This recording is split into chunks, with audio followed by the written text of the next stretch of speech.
de una enorme entrega. Creo que son bienvenidos, pero no necesariamente exigidos. Se trata de ser buena persona, se trata de tener un buen criterio moral y ejecutarlo. No se trata de hacer héroes. A veces la escuela está llena de grandes palabras que de todas maneras no se cumplen. Por eso creo que hay que ser humilde. Yo creo que hay una dimensión psicopedagógica. Es decir, para mí la escuela, el cometido de la escuela es educar, instruir, socializar y formar. Y todo ello solo puede realizarse bajo un entramado de relaciones interpersonales. Es decir, la convivencia no es nada que tengamos que llevar a la escuela, está ya en la escuela. Las relaciones interpersonales tienen que ser democráticas, pacíficas, que haga que la actividad conjunta y el diálogo sean instrumentos de aprendizaje y desarrollo. De ninguna manera puede estar la convivencia a otro lado de la acción misma de enseñar y aprender. Si no se enseña y se aprende en el entramado correcto, no se aprende ni se enseña nada, ni a ser honesto, ni a aprender matemáticas. Esto es tremendamente importante para los maestros porque de ninguna manera podemos permitir que se considere que dedicamos demasiado tiempo a la convivencia, a las relaciones interpersonales y entonces va en detrimento de la enseñanza de las matemáticas, de la historia, de la lengua, de ninguna manera. La convivencia no es más que el entramado de relaciones interpersonales y cuando son positivas, cuando estimulan la cooperación, entonces también se aprende mejor. Hay algo que me gustaría también comentar delante de vosotros porque en Europa es muy importante. Es decir, los informes de la OCDE sobre la calidad de la enseñanza están estimulando los cambios en las escuelas. Los nuevos modelos competitivos en el sentido de hacer públicos los resultados de las escuelas, hacer públicos los resultados del sistema, evaluar los sistemas. A alguna gente esto le parece que es poco menos que un capitalismo que nos invade ya y nos destruye. Bueno, no tiene necesariamente que ver. Evaluar la eficacia de los procesos es poner encima de la mesa cómo han salido las cosas, ¿no? En este sentido, en Europa estamos bastante presionados por los informes del PISA, es decir, por las evaluaciones que están recibiendo nuestras escuelas, nuestros niños y nuestros gobiernos en el sistema educativo, ¿no? Bien. Pues el modelo, el programa de PISA intenta establecer a su vez cuáles son los elementos clave. A mí me parece particularmente relevante que se haga un cierto resumen de qué es clave y qué no es clave, porque hay que aprender muchas cosas en la escuela, pero los maestros a veces dicen, no puedo enseñar todo esto que parece que tengo que enseñar, ¿no? Bien, el concepto de competencia clave. La escuela debe hacer competente a los sujetos que van a la escuela. ¿Pero qué es una competencia clave? Las que se sustentan en la realización personal, la inclusión social, la formación para la ciudadanía activa y el empleo. Me gusta mucho esta definición de mi amigo Fernando Blanco, que fue colaborador en el diseño de las competencias clave, ¿no? Es decir, la propia educación para la convivencia ya es una expresión global de lo que son las competencias clave, ¿no? Recordad que hay 8 grandes competencias clave que se pueden sintetizar en 3 grandes competencias clave. Hacer que los sujetos tengan espíritu creativo para la comprensión, la innovación, la expresión cultural, sin discriminación ni exclusión. Capacidad y dominio para el autoaprendizaje, el proyecto personal de aprender a aprender y la competencia para las relaciones interpersonales, para relaciones cívicas e interculturales, autonomía, cooperación, comunicación y gestión de la vida. En mi modo de ver, eso es, a su vez, lo que debe pretender la convivencia.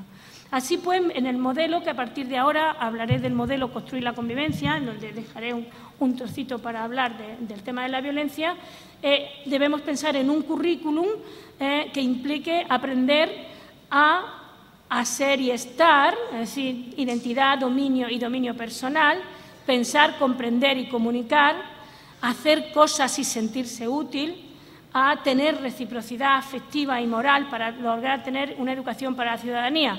Entiendo que todos habéis reconocido que este modelo está a su vez basado en esos grandes principios que ya expresó el informe de Delors en el 1996, ¿no? Este sería el modelo Construir la convivencia en términos de para qué sirve, qué es un currículum escolar, ¿no? El modelo Construir la Convivencia está focalizado en aprender a aprender. Exige eficacia en el dominio de buenas actitudes y prácticas. Exige alfabetización emocional, las emociones, la vida afectiva, lo que finalmente es muy importante y muy delicado para el sujeto, no ha estado bien tratado en las escuelas. Las escuelas han trabajado mucho tiempo y a veces ineficazmente por el llamado conocimiento frío, cuando hoy sabemos que el conocimiento, como todo en la vida, es cálido, es decir, está impregnado de emoción, está impregnado de deseo, está impregnado a veces, desgraciadamente, de miedo, está impregnado de inseguridad, de baja autoestima. Bien, la escuela, en el proyecto Construir la Convivencia, debe pensar en el papel de las emociones, a enseñar a los niños a reconocer, a comprender y manejar sus propias emociones, a reconocer, comprender y ser solidario con las necesidades de los demás, a tener una vida afectiva de reciprocidad moral y valores de justicia y solidaridad. Yo no creo, como psicóloga, que los valores se puedan enseñar por arriba. Los valores solo se pueden enseñar cuando en la práctica concreta la gente respeta concretamente, el niño respeta al otro niño, el maestro respeta al niño y le habla con seguridad y le habla con dignidad y le da confianza y le da apoyo, ¿no? A todo esto creo que es tremendamente importante, desde el punto de vista psicológico, un trabajo transversal, permanente, con las dificultades emocionales del propio aprendizaje. Realmente hemos sido demasiado ligeros, demasiado fáciles a la hora de valorar la complejidad de aprender a cambiar ideas, cambiar actitudes, modificar el comportamiento. Es bastante complejo y tiene una serie de problemas que fueron muy bien descritos por el psicólogo británico Guy Claxton cuando habla de las 3 R's, de las 3 grandes dificultades emocionales, la resistencia, la reflexión y la resiliencia. Bien, no me detendré mucho, pero para mí esta es la base interior psicológica de una educación para la convivencia. Claro, hay riesgos y de entre los riesgos yo solamente voy a puntuar muy brevemente 2, el conflicto y la violencia, y me detendré un poquito más en el bullying, porque creo que es un poco más el motivo de esta reunión, ¿no? El conflicto es un elemento positivo, tanto el conflicto psicológico personal, el conflicto cognitivo, como el conflicto interpersonal. La escuela tiene que aprender a manejar los conflictos, tiene que manejar los conflictos de manera pacífica, dialogada, pero no puede expulsar los conflictos de la escuela ni de la sociedad. El conflicto es inherente a la naturaleza humana. Lo que ya no es inherente es el uso violento, o sea, el manejo violento del conflicto. La violencia, el maltrato es algo más que una conducta agresiva puntual. Es el engendro del esquema dominio-sumisión, que después hablaré con un poquito más. Y finalmente el bullying. El bullying es la forma concreta en que se ha establecido la violencia interpersonal en los iguales. El concepto de iguales, no me da tiempo a hablar de esto, pero después si hacéis preguntas me gustaría detenerme. La escuela ha vivido al margen de la importancia de los iguales como ecosistema de aprendizaje y desarrollo. Y sin embargo es entre los iguales donde se crean los grandes principios éticos, las costumbres, las modas, la manera de ser de los niños y de los jóvenes, ¿no? Bien. Un fenómeno que es común a todas las escuelas, de todas las clases y de todos los lugares es el bullying, que es lo que es la violencia interpersonal entre iguales que, además de dañar a los individuos, destruye la convivencia.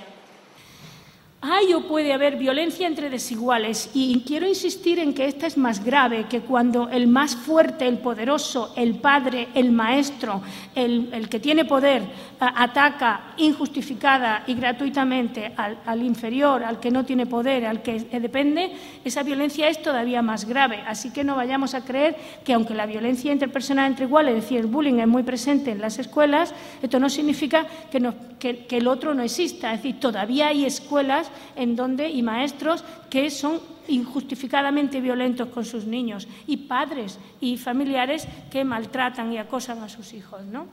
Pero hay o puede haber violencia entre iguales cuando se rompe el esperable esquema de reciprocidad moral. Por eso me he querido detener